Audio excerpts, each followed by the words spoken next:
and good morning, good afternoon, and good evening to you, the good morning people of Tube. Hope you're all today, hope you're feeling grand and all is well in your world. Everybody please say hello to John Frusciante Strat Mark II. It's not quite finished yet, but I'm getting there. So, yes, that's what this is. Just in case you wanted to know, it's just a Squire, bog standard Squire, with a relic job and a mint green scratch plate that I have done. Anyway. You'll see more of it in weeks to come when I finish it. But at this point in time, I want to play it. It needs some work, but we're getting there. So anyway, welcome to another Q&A Wednesday, everybody. Calm yourself down already, Dave. You're going mad. Okay, so question 1 today, everybody, is: do you prefer the Marshall MG100 or the orange CR120 for classic rock tones? Talking Guns N' Roses, AC/DC.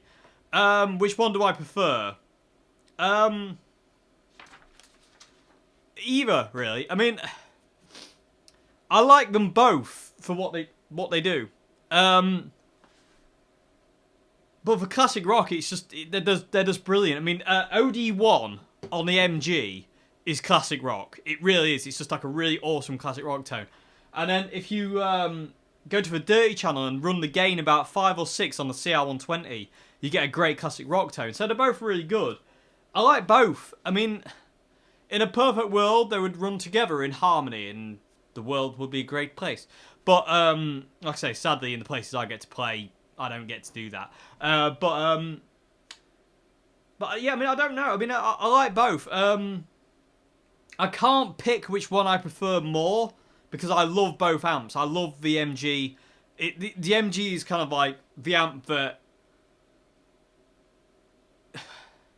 It's my number one amp because of it gave me that... I used the MG for such a long period of time, and it gave me that sound that was in my head for such a long period of time. And the only other amp that came along in those years, since 2004, when I got my first MG, the only other amp to come along and me to plug straight in and go, that's the sound as well, is the orange CR120 and the Boss Katana and like the PV Bandit.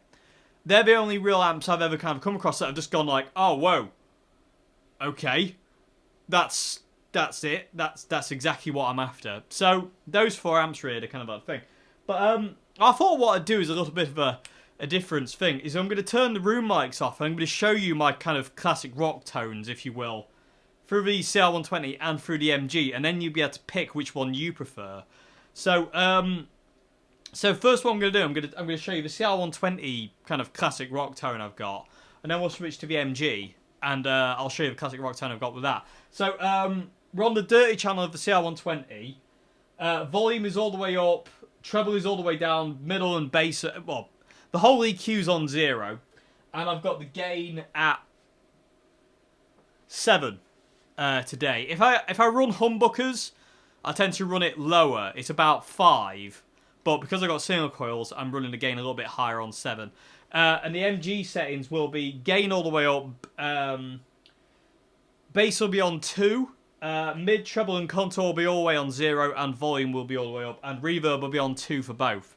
So let me turn the room mics off and let you just hear it through the cab mic. Just going through this through the A cab, the J7900A cab. So yeah, so let's do that now, and then you can kind of pick which one you prefer. So orange first, and then the Marshall.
Okie dokie. So, yeah, there you go. That was the CL121st. I did make a little amendment to the game. The game was actually run on 6.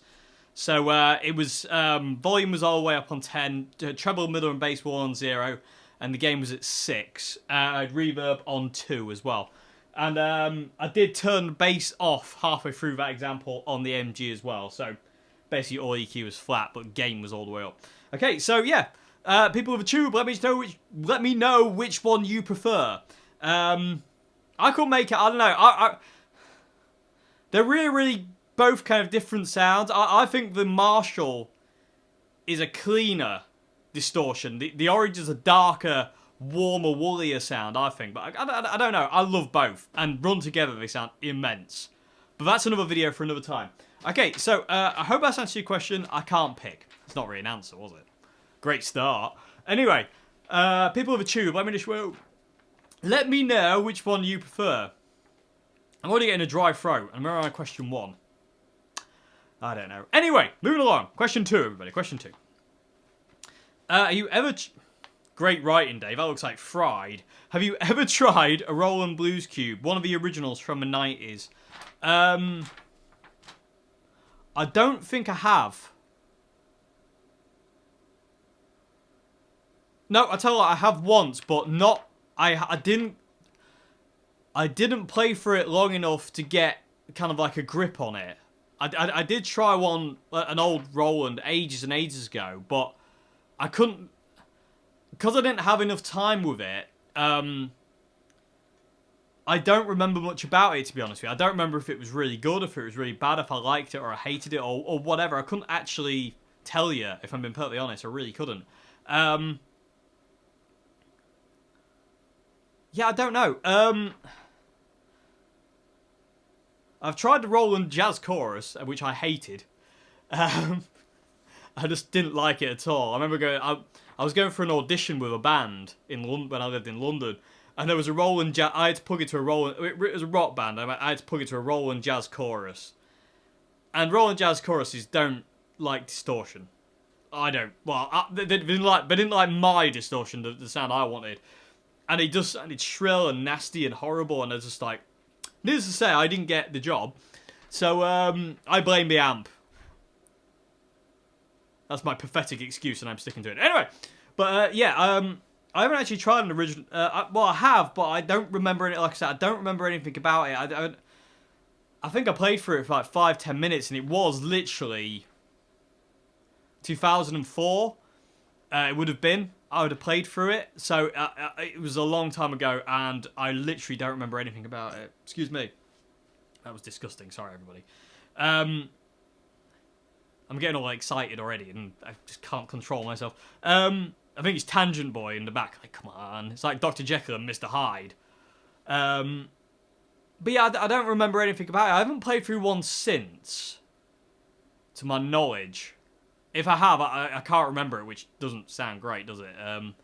But they are amazing amps. You know what I mean? They really are amazing amps. The Roland, like the Blues Cubes and just the Cube in general is just amazing amps. They got an amazing reputation because they're that good. But I just haven't really...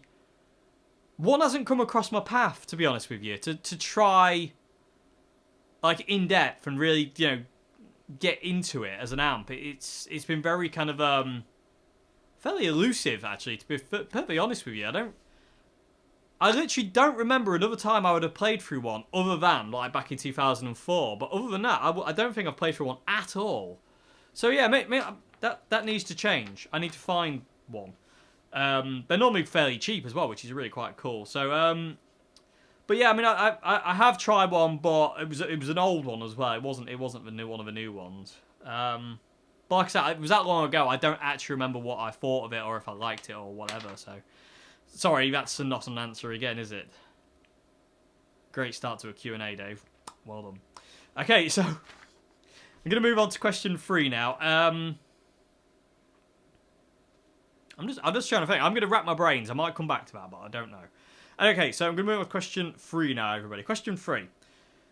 Okay, so question 3 is quite a few questions, so to say.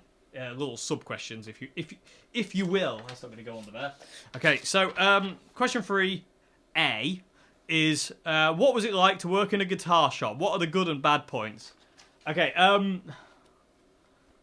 there was a lot of bad points where the guitar shop I worked in, because it was a vintage guitar shop, there was a lot of bad points in the fact you were surrounded by amazing guitars that you couldn't afford in a million lifetimes. I think the most expensive guitar I played was a stereo White Falcon, and it was worth in a region of about £34,000 to £40,000. And it was terrifying. And it was really cool guitar because the bridge pickup only did the G, B, and E strings, and the neck pickup only did the E, A, and D strings. So it was a true stereo guitar, and it was weird. Because you'd be playing on your low strings, and it would sound like a neck pickup, and then you go to your high strings, and all of a sudden it sounds like a bridge pickup. You're like, what's going on here? Especially through its matching Gretsch amps as well. But like I say, it was torture sometimes, because you get things coming in that you just couldn't afford in a million lifetimes. Like, I remember, it's one of those guitars that got away from me, and it was a 64 Strat. And again, it was like all original, apart from the tremolo arm, which had been replaced. The original owner must have lost I don't actually know what happened, but the original owner must have lost the original trem arm at some point, or it broke, because the one that came with it wasn't an original.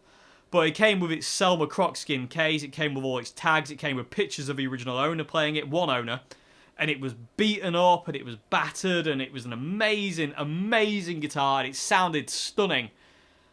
But again, because of that, it was like impossible to own. You know, because it was all original in a 64, you know, we're talking a lot more than my 62 cost. You know, it cost a lot more.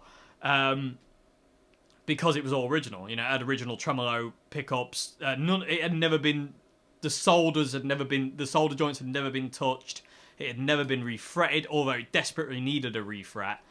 The nut was original, the machine heads were original. I said the only thing that wasn't was the trem arm, that didn't actually fit the guitar very well. And that guitar got away from me and suffered a fate worse than being smashed by Pete Townsend on stage. But that's another video for another time. I've got plans to talk about that guitar in a whole video, just because I want to talk about. I'm going to talk about it another time. But yeah, it was quite torturous. There was a Gibson 335 from 1998 with a Bigsby, and it was just stunning. And again, it was like $2,500, which was like way out of my price limit. And then there was others. So that was the bad points. And the good points were you got to play them, though. And you got to experience it. And that I am always going to be eternally grateful for, because I've been able to play through stuff that I never dreamt I would be able even able to touch. Get your words out, Dave. So that was the awesome side. That was the Omega side. I mean, I got to play through like 68 Plexis and an old Les Paul amps from the 50s, and 50s Les Pauls and 50s Gibsons, and, you know, 40s Gibsons and 30s Gibsons and stuff like that. That was the bonus. It was literally, they were there all the time, and all you had to do was walk up to it and plug it into any amp you wanted to, and it was just like, you lucky sod, Dave. You lucky sod. And the fact I don't work there anymore is upsetting, but like I say, I mean, it came to an end in a very, very nasty, kind of gnarly way, so it was very abrupt and out of the blue, so it was kind of like, you know, depressing. But, you know, what I learned there was really, really cool, and I wouldn't trade it for the world, and the experience I got from it was just incredible. And, you know, the experience of playing some of those instruments and amps, it was just like, whoa. I'm never going to get this opportunity again in life. And literally, since then, I haven't. I mean, the closest I've got is my 62. That's it. Other than that, I haven't come across any vintage guitars like the ones I've been able to play there. It's just unreal. So yeah, I mean, that was the awesome side. And the other good side was working with John, who I used to work with there. He was like one of the coolest guys I've ever met in my life. And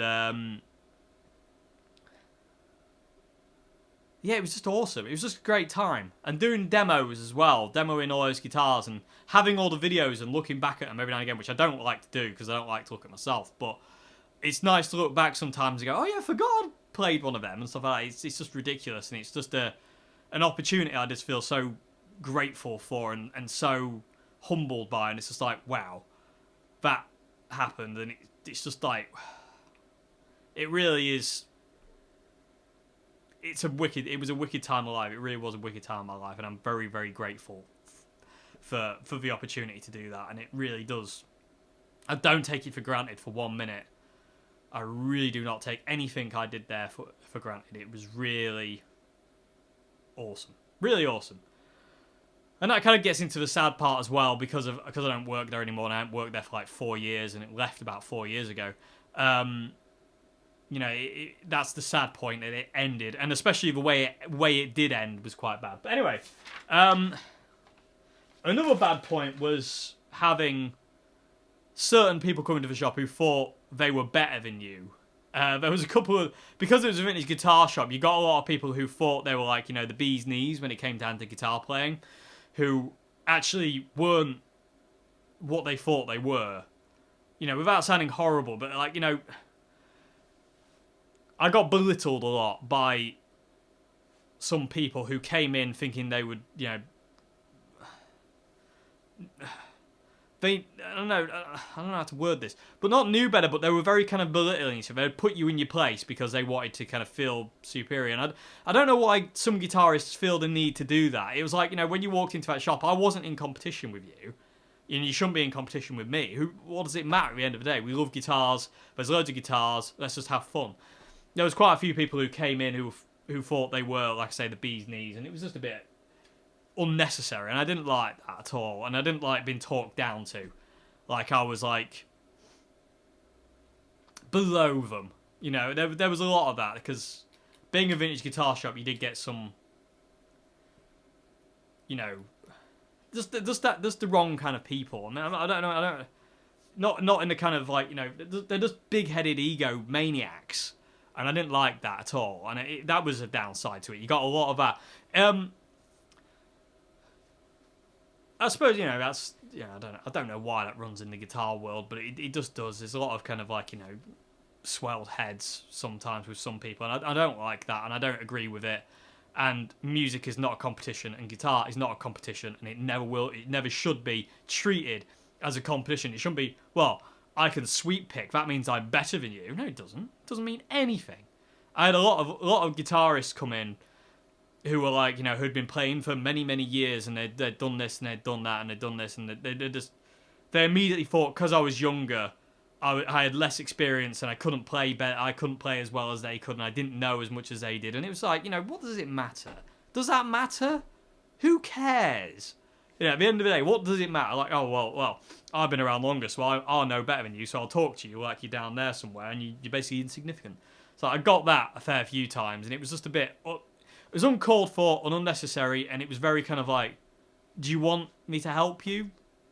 But then on the other side, you got people, most of the time, it was like 80% awesome people, and the extra 20% were just like people who just came in just to kind of like, pepper their ego out. There was quite a few people who came in just so they could flash around that night saying, oh, I played a 50s Gibson today, and here's a picture of me, and here's a video, and it was very silly, and it was very unnecessary, and it's not that. Music isn't that.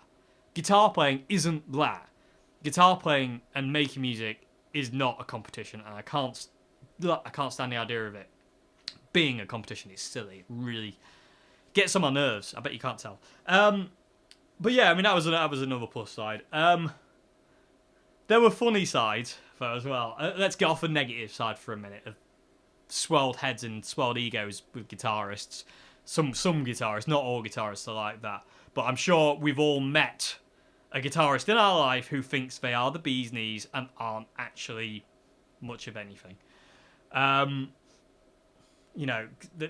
There's every walk of life. There's somebody who thinks they're not what they're not. Anyway, but there was another fun side to stuff where you would just get like the most outrageous people coming into the shop who were just like, shall we tell them what they're doing? There was one incident of a guy came in to buy his son a guitar for Christmas, And they had heard that the acoustic was the way to go, which I totally don't agree with. You should learn on an electric, in my opinion. It's just easier. Anyway, this guy brought his son in. And his son, being very young and kind of like shy, he didn't want to play the guitar in the shop, but his dad didn't have that problem. But the problem was, his dad, I don't know, bless him, but I don't know what happened. Anyway, I was down the bottom end of the shop talking to somebody else about something else, and he was up top end. And John gave him a couple of cheapo acoustics we had, just to kind of learn on and batter about. Anyway, his son didn't want to play the guitar. He was like, no, like that, and he had his head down. And so his dad goes, "Oh, I'll play it." Really bolshy dad, you know. Like, "Oh, I'll do it. I'll do it. I've played in bands and all that kind of stuff." It was really, I don't mean to sound horrible, but it was funny. It was funny. It was just like one of those kind of things. It was like a comedy sketch. Anyway, he got this acoustic guitar. I forget what it was, and he sat down on the seats, and he literally, no word of a lie. Let me just turn this down. I don't want to kill anybody. For 5 minutes, did this.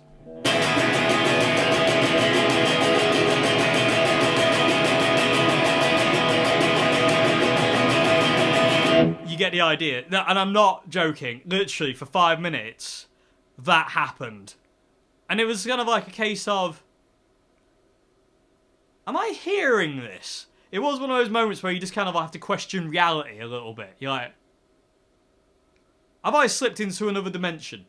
It's just a bit weird, but like, and I remember just walking up the top. They left. They bought the guitar and left, and they just walked up the top, and it was just like, did that happen? Yes, it did happen, Dave. Okay. Sorry about that, everybody. I'm getting a really dry throat. I might have to go and get a drink. I had a bit of a coughing fit. Anyway, but yeah, that was funny. It was a bit parallel universe. Is this really happening? Just an E-course for 5 minutes. I was down the bottom end. Me and Joe was there that day as well. Me and Joe and the other people down the bottom end were just like, we felt really bad for laughing in hysterics, but it was literally like what? To this day, I'm a bit I'm a bit. I don't really know. I don't know how to describe it, but we're all down the bottom end like, this is happening, isn't it? This is real. This is going on.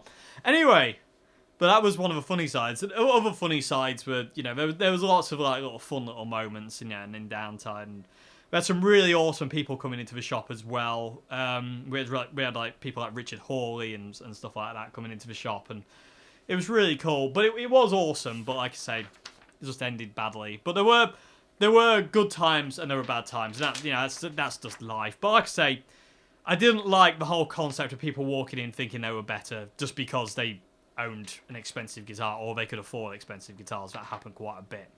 And I didn't appreciate that for one bit. Okay, so that was my experience of what it's like to work in a guitar shop. I could probably spend hours on that, and I probably have spoke way too long about that. Moving on to your question 3B is, what's your favourite Pink Floyd album and why?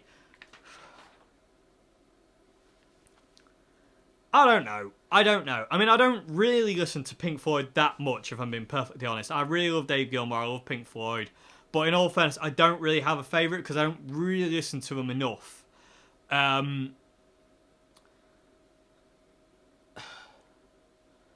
It's hard for me to answer that. Oh my god, I'm ruining this Q&A, aren't I? I've no answers. But like I said, I really don't know. I really can't answer that one because, like I said, I don't listen to Pink Floyd enough to kind of like to know. You know what I mean? It's kind of one of those things where if I'm in the mood, it depends on my mood. Yeah, I don't know. Yeah, I don't know. I really don't know. Sorry, that's terrible. I don't really have an answer for that. I'm sorry.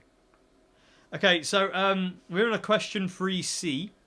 Is what's the cheapest loop pedal for about £30? I don't know. Is there a... I don't know. I will do research on the spot, everybody. Is there a looper pedal for about 30 quid? I mean, in my opinion, if you want a looper pedal, I mean, I would always kind of like I think I'd prefer to go a little bit more expensive and get like a Ditto looper myself. I mean, I use a Ditto looper X2, and I just think it's like the best thing in the world. And like, just the normal Ditto looper is like 63 quid. There's the Rowan looper, but I've never tried it. It's just a bog standard looper. The Electro Harmonix Lumberjack. That's not a delay. That's not a looper. Yeah, I don't know. I mean, 30 quid looper, I don't really know. I mean, like I say, I mean, I personally would recommend going a little bit more expensive and going for a Ditto looper or like a Boss loop station. Not the big one, just the single kind of like classic Boss pedal kind of thing. Or if you can go a bit more, get the Ditto looper X2. I don't know. I mean, I haven't tried many loopers, but so I can't really comment on the cheap ones if they're any good or not. God, my gravy, I've got no answer, have I, again? Maybe I should just not bother with this Q&A, Dave. I don't know. But, yeah, I mean, I would really recommend the Dittos, personally. Or getting, like, something like the Line 6 delay modeler. I can't even talk either today, it's terrible. But yeah, I mean, for 30 quid, I don't know, because I haven't tried any cheapo looper pedals for that price. I don't know if there is. People of the Tube, help me out. Is there any loop pedals for around 30 quid? I don't know what that'd be in euros or dollars, I'm afraid. But, and are they any good? People of the Tube, I put this question, to all of you, because I really don't know. Like I say, I used my Line 6 delay model for years. And then my friend Richard gave me the Ditto Looper X2. And literally, it'd be a case of if my Ditto Looper died, I would go out and buy another one. And the same thing with the delay modeler. If that died, I'd just go out and buy another one. Because it works, and like I say, I'm a creature of habit. I like using what I know works, because it's so safe for me. So yeah, people of the Tube, help me out. Is there a loop pedal? What is the cheapest loop pedal for about 30 quid? That's any good. Because I have heard some things about cheap looper pedals, like the quality suffers and it's not very good. Okay, so going on to the next thing. Have you ever considered being a session musician? Yes. But I can't sight read, and I'm not very good with theory, and that kind of hinders me. And has hindered me with session playing. Because most session guys, you have to be able to read sheet music, and you have to be able to, do things like this and the other. And I'm just not able to do that because I'm dyslexic, and there's other sorts of issues I've got that hinder me from doing so. So I can't, unless it's a feel-based thing, or I can learn it and it's going to be that way all the time, then session work is something I wanted to do, but never got the chance to do because of, like I say, being dyslexic. It kind of gets in the way. And a lot of people won't hire you as a session guy if you can't read sheet music. That seems to be what I applied for quite a few kind of like session works here and there. But can you read sheet music? And I was like, well, no, I can't. And they're like, well, we can't use you then. And it's like, nah. Because I was looking into kind of doing like theatre kind of work. And again, you need to be able to read sheet music. Because they might change something on the day. So if you've learned it one way and they change it on the day and they go, right, it's just in the sheet music, and you can't read it, you're in trouble. So I have thought about it, but can't do it. Unless it's a case of, we just want you to come in and just kind of like play this and the other, so say, yeah. But yeah, I have thought about it. I would like to have done it, but such is life. I'm not going to get too bent out of shape about that, so to say. Right, okay, so next thing you ask is, have you ever played through a session amp? Yes, I have, and it was awesome, and I wish I had bought it, but somebody beat me to it. Yeah! Yes, I don't remember what it was. It was just a session amp, and it was just immense. It was just really cool. It was solid state, and I loved it, and it was cool. It MOSFET something or another, I don't know. It was just really awesome. It was just a really awesome amp. It weighed a ton. You could use it as a boat anchor, but it was awesome. So yeah, I really like session amps. I think they're really, really cool.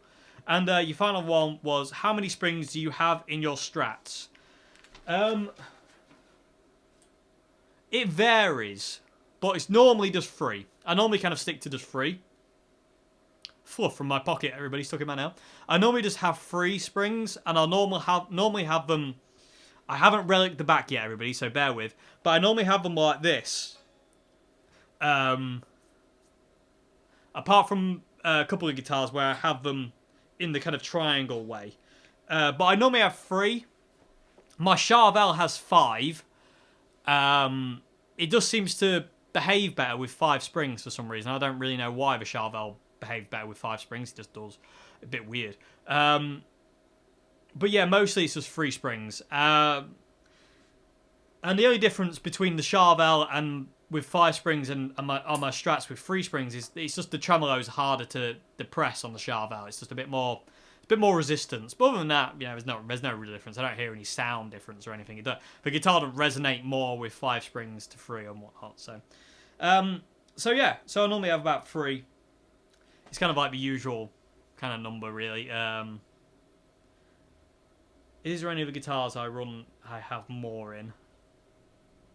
No, there isn't. No. The Charvel's the only one with 5. All the rest of them have 3. Like I say, either kind of in parallel or in that kind of like triangle with the one up the middle.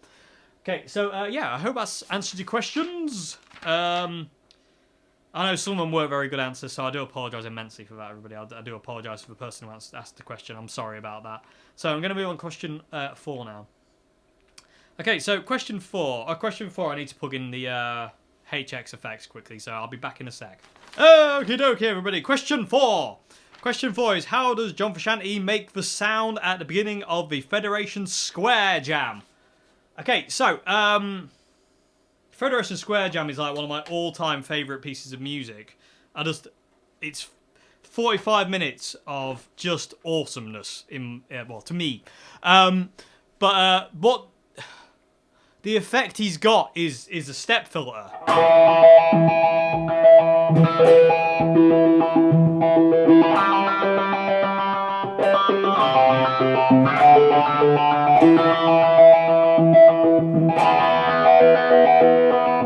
Which is the sort of one of the most amazing sounds in the world.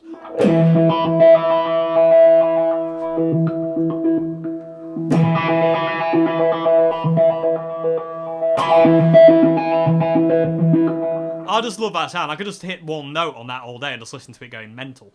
Anyway, but yeah, what it is, it's a step filter. It's one of them. I'm pretty sure John's effect will come from the Line 6 modulation modeler. It's purple. Was it blue? One of them. I've gone blank. My head's gone blank. What's the purple one? The blue one. No, the green one's delay. The gold one's distortion. Blue one is choruses and stuff like that. And the purple one's modulation. So I think it's the purple one. Don't quote me. Ah! It's one of those days. The brain is not working. Okay, so, but yeah, it sounds like his Line 6 modeler. And I think it's called the Obi-Wa, which is just wicked. But it's just a step filter. That's the sound he's got. And he's also, on his Ibanez wah-wah pedal, he's manipulating it with a wah-wah.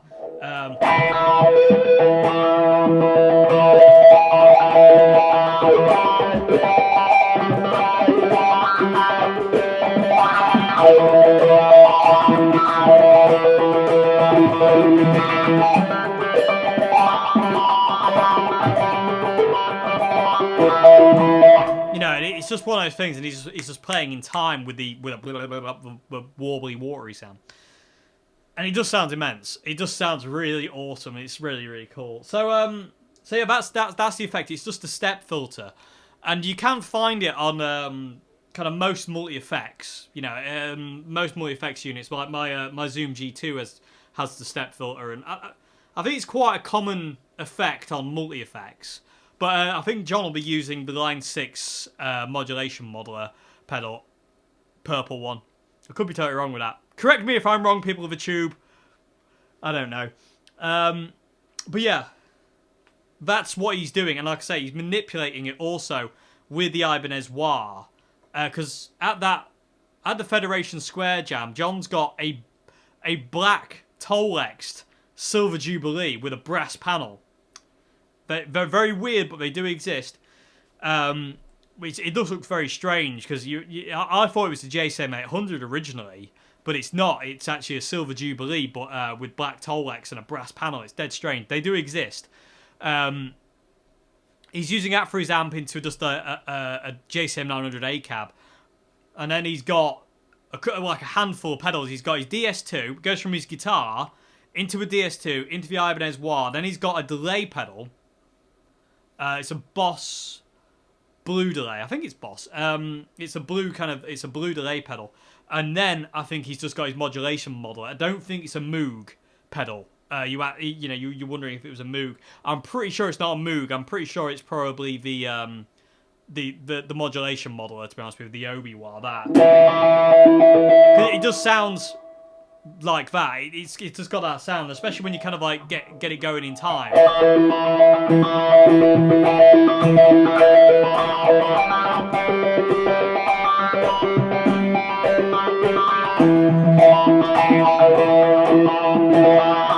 You know, that's the right kind of sound. I don't think he actually uses the delay pedal at all, but I think that's kind of his main sound, and he turns it off and uses the DS2 in the Ibanez wah. He doesn't really come off the Ibanez wah much for that entire jam. But that's all he's got. He's basically got like 4 pedals. I don't think he even has his chorus pedal. I don't think he even has his C1 there. You can't really get a good view of what he's got on the floor, apart from his DS2, his Ibanez wah, and the Boss Blue delay pedal. Other than that, there isn't. It's like a multi-function delay pedal. It's like 2 pedals on it, and it's got tape over it as well, which means he's got it set a certain way. But I don't think he actually uses it. But then I think he's just got the modulation modeler, and that's it, and it's just straight to the amp from there. So he's only got a handful of things he's using. But that's how he's getting the sound. It's just a step filter, and he's just playing in time with it. So you can hear him at the beginning, and you can see him. He's down on the floor tweaking the time. So he wants, you can hear him getting the time, and he starts it, and he, like I say, he's manipulating it also with the wah, because without the wah,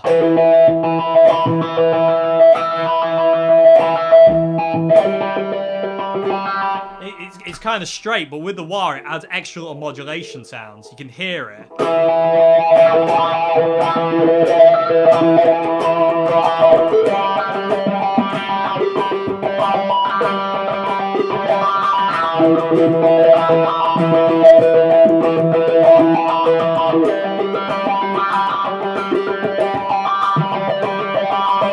So yeah, so that's what he's doing. He's basically using the wah to manipulate the step filter, the Obi wah, and just basically just playing in time with it. You know, it's got a tempo. You can hear, and that's the tempo for that kind of jam. Basically, you can hear Chad when Chad comes in. He's going off that effect because you can feel the rhythm and you can feel the tempo and the beat of the guitar, and it matches up, and it just sounds immense, and I love it to bits. Like I say, it's just one of my favourite bits of music I think that's ever been created. So yeah, that's the effect, everybody. I went onto a tangent. Yay! Okay, so yeah, it's just like a step filter. It's called a step filter. On the Line 6 products, it's called like an Obi-Wah or a Seeker. But the Obi-Wah sounds more like it than the Seeker does. Okay, so yeah, I hope that's the question. Moving on to question 5 now. Question 5, oh no. I can't, yeah, sorry. Question 5, have you tried the Zoom G3? No, I do not believe, no, I haven't, sorry. No, I haven't tried the Zoom G3. I want to, but again, this is one of those things. Is like because I'm such a creature of habit, I don't experiment much. Like I'm a very kind of set in my ways kind of person when it comes down to gear. It's like I like my Orange, I like my Marshall, I like my governors and my Zoom pedals and stuff like that. Sorry, what?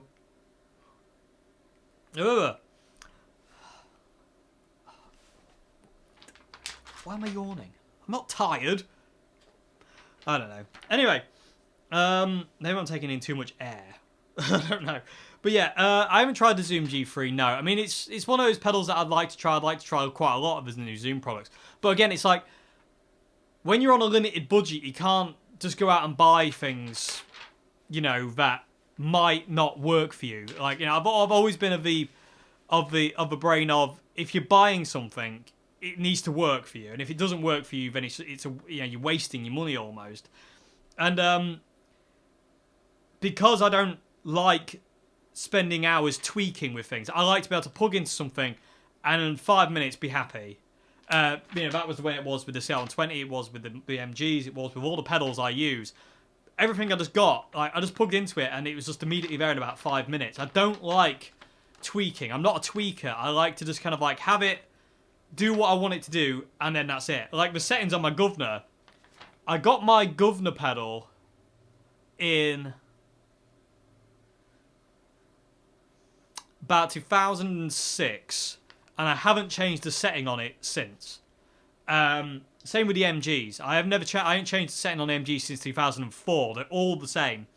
And the same with the CL120. When I got the CL120 that night when I got it home, I found a setting and it hasn't changed since.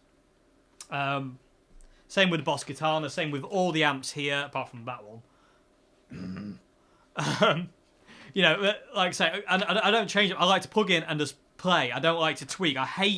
It's like I don't like to bash things, but it's like the Marshall Code. The Marshall Code was one of those amps where you just I constantly felt like I had to tweak it. It was never right. It was never there. It was always like, oh, that's close. Oh, that's close. It's not quite, not quite, not quite. And I always felt like I was messing around with it instead of actually playing. And I get tired of that. I want to play guitar, not tweak guitar. You know what I mean? If that makes any sense. So, and like I say, I mean, that's the way it works for me. So it's like, if something works for me, I'll just buy loads of that one thing and have it as a spare. And because of that, I don't really experiment that much. I do every now and again, but like I've found what works for me, and I don't. If it's not broke, don't fix it, kind of thing. Basically, that's the way my brain works. You know, if it's not broken, I'm not going to fix it. If there's nothing wrong with what I've got, then there's no point me messing with it. So like, you know, the settings on I got my Zoom G2 in 2005. And the patch settings on that haven't changed since 2005. The setting on my Carlsberg amp and my second ever amp haven't changed since I got that in 2003. So it's like, you know, when I plug into it now, it's still the same settings. I don't know why, it just is. But yeah, like I say, I'm a creature of habit. I like to just have things consistent so I can just plug into them and go. I don't like variables. I don't like variance in sound. I like it to sound the same way all the time. I like pedals to do what I want them to do. And and because of that, if I plug into a pedal, I'll immediately know if I like it or I don't like it. Because I know I've got such a clear image in my mind of what I'm after, tonally and sound wise. I'll know immediately if I plug in a pedal in. I'll know immediately if I like it or I'll hate it. It's literally that. It's weird. It kind of freaks me out and it scares me. And I have been sent things that you've never seen demoed because it doesn't work for me. And I don't. The Marshall Code was a video I didn't want to have to do because I don't like to badmouth things. If I don't like it, I won't review it. I like all my reviews to be of things that I love and work for me. And like, you know, 90% of the time, that's what, you know, I find. I can always find something in something. You know what I mean? There's always something in something that I'll love. But the Marshall Code was wrong from the get-go. I mean, a lot of people have said, oh, you didn't spend enough time with it. So I don't want to spend time with it. If it don't do what I want it to do, if I can't get my main clean distortion and lead tones from it, or just a clean and distortion tone that I'm happy with and content with, where I'm not compromising anything, within 5 minutes, then I'm not interested at all. Because I don't want to tweak. I cannot hack sitting with an amp or a pedal and tweaking it for hours on end. It drives me balmy. I literally cannot hack it. I like to be able to plug in something, go, right, done. And that's it. Set it and forget it. So yeah, I mean, the only reason I did the Marshall Code, released the Marshall Code video is because so many people asked me to review it. And I was apprehensive and very, very reluctant to put it up.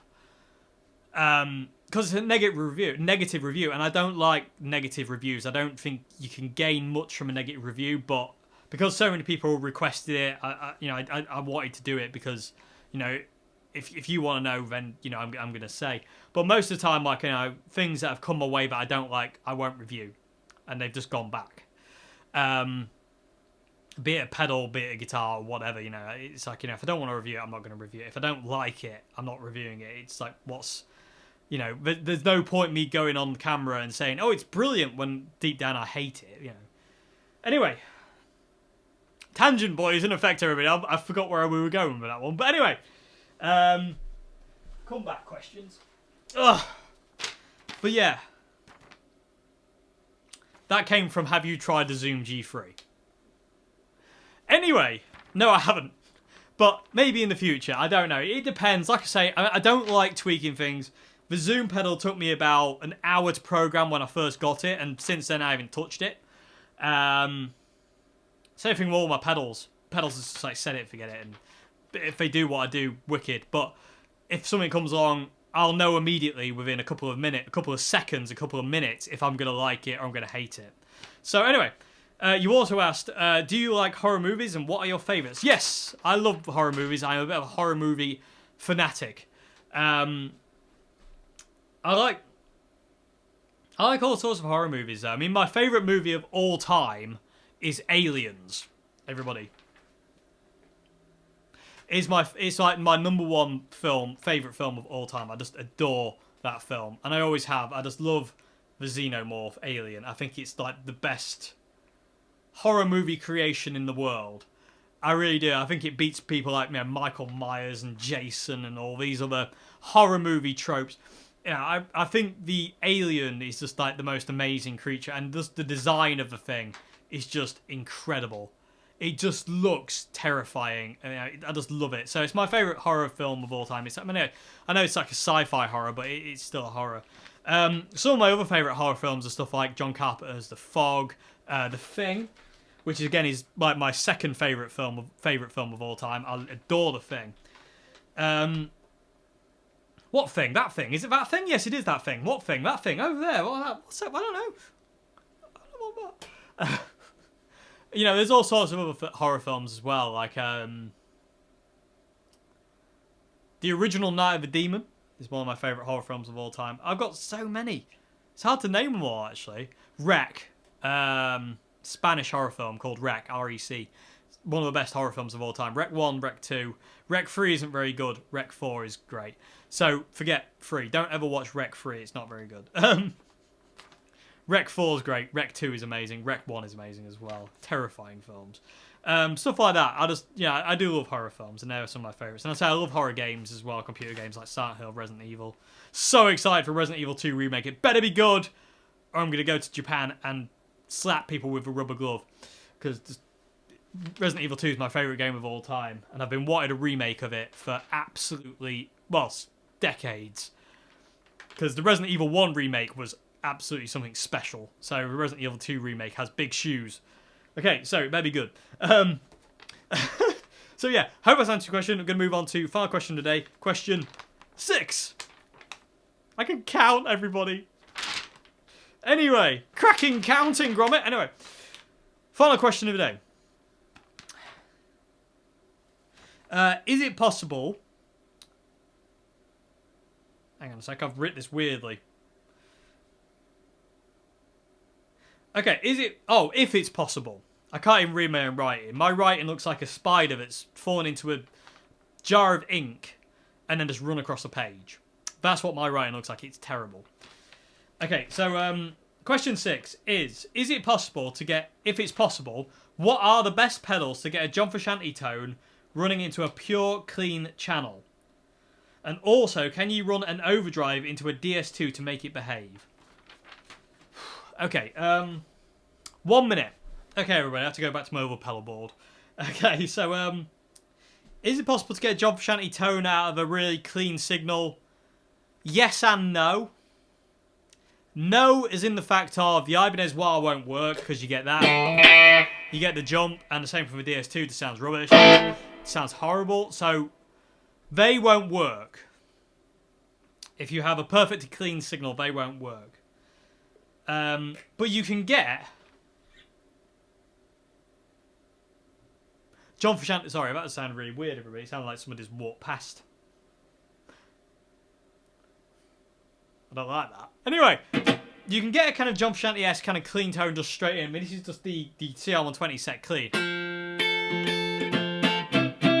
Very quiet. Let me turn the volume up a bit.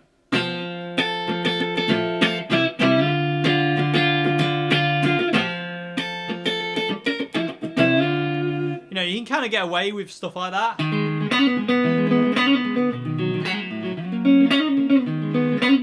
You know, but it's not quite right. I mean, it's crystal clear. Like,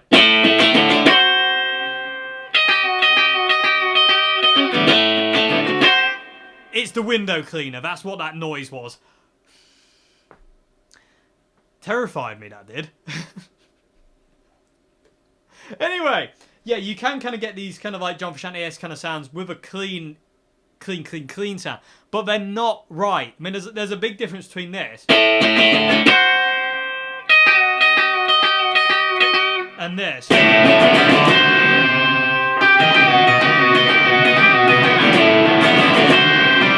You know, one's massive and one's quite weedy. You know, this one,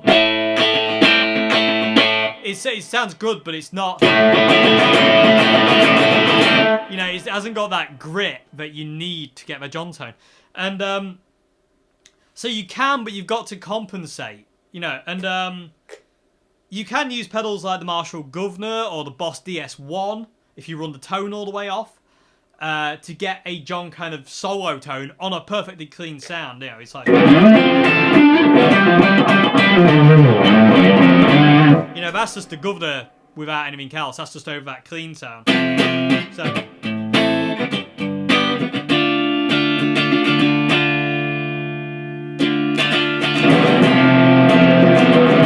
you know, I'm peeking out the camera, so I'm going to have to be careful.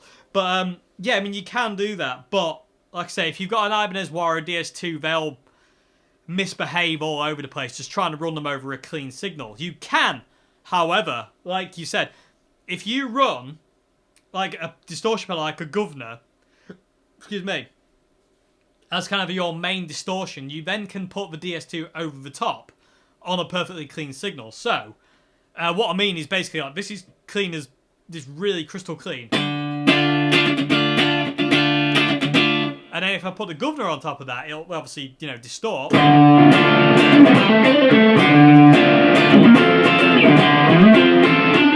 know, and then on top of that, I can shove the DS2, and the DS2 will behave because the DS2 is getting compressed by the distortion from the Governor.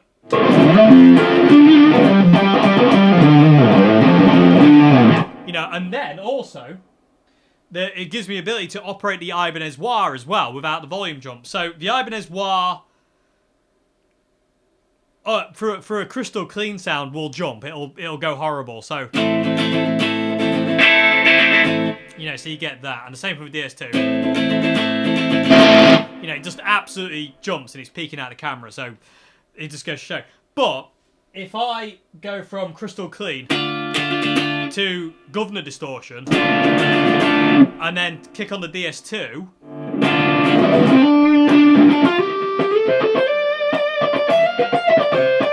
you know, you can use the DS2 and then you can also use the Ibanez wah over the top of that.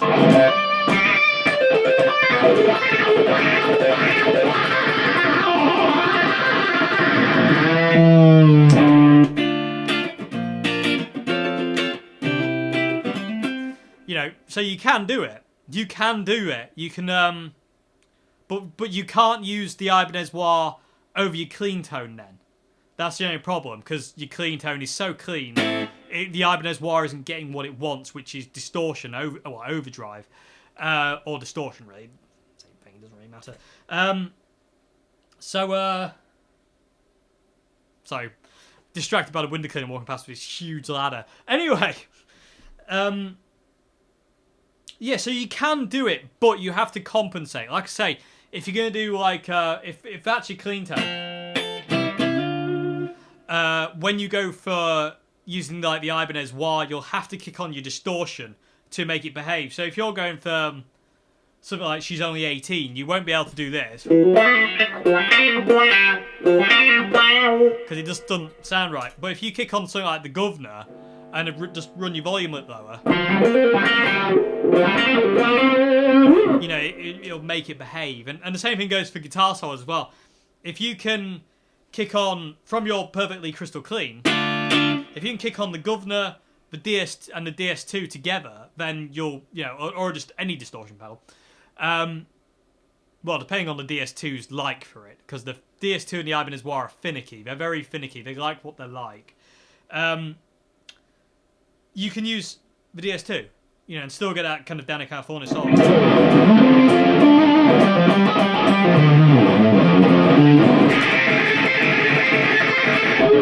And so on and so forth. So yes, it can be done, but it's not quite. The clean tone is never quite right. It's never quite punchy enough. Like, you know, if you kind of do kind of Can't Stop, it's. You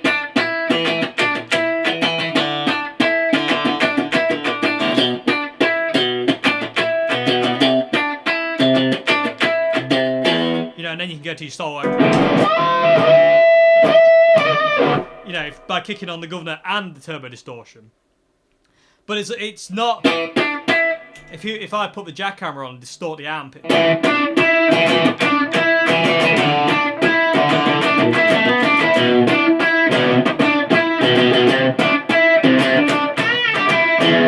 know, it is different. But saying that, the way I just showed you with The Governor and the DS2 and the Ibanez wah, that's the way I ran my setup for years.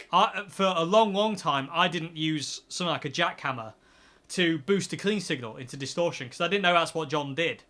I just thought it was clean, so I just went around doing it with crystal clean. And then when it came for the guitar solo, I would always run the DS2 with the Governor.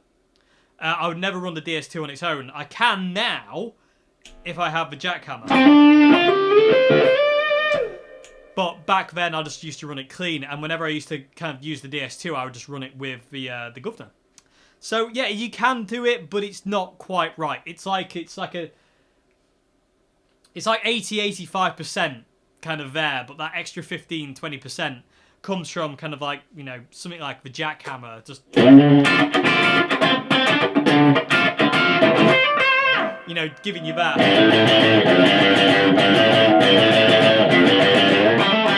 You know, it's just a bit more punchy and a bit more barking, a bit more. Argh!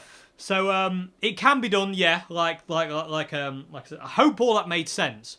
I have a tremendous fear I've just waffled horrifically, and none of that made sense.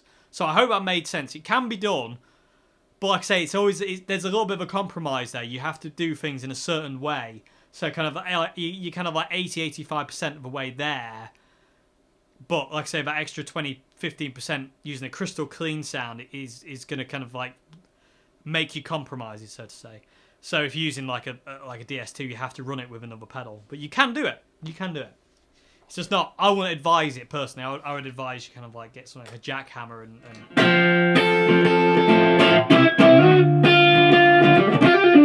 you know, great mistake. But yeah. So I hope that's answered your question. I hope that's answered all your questions today, everybody. Like I say, that it can be done. It's not quite right. It's not quite there. There's a bit of a missing bit. But yeah. But yeah, I hope you enjoyed this video, everybody. I hope you enjoyed this Q&A. I hope I've answered your questions okay. I know some of them were terrible. I do apologise for that immensely. But I will see you again on Friday for another video. Yeah, have a great morning, afternoon, and a good evening to you all. Goodbye now.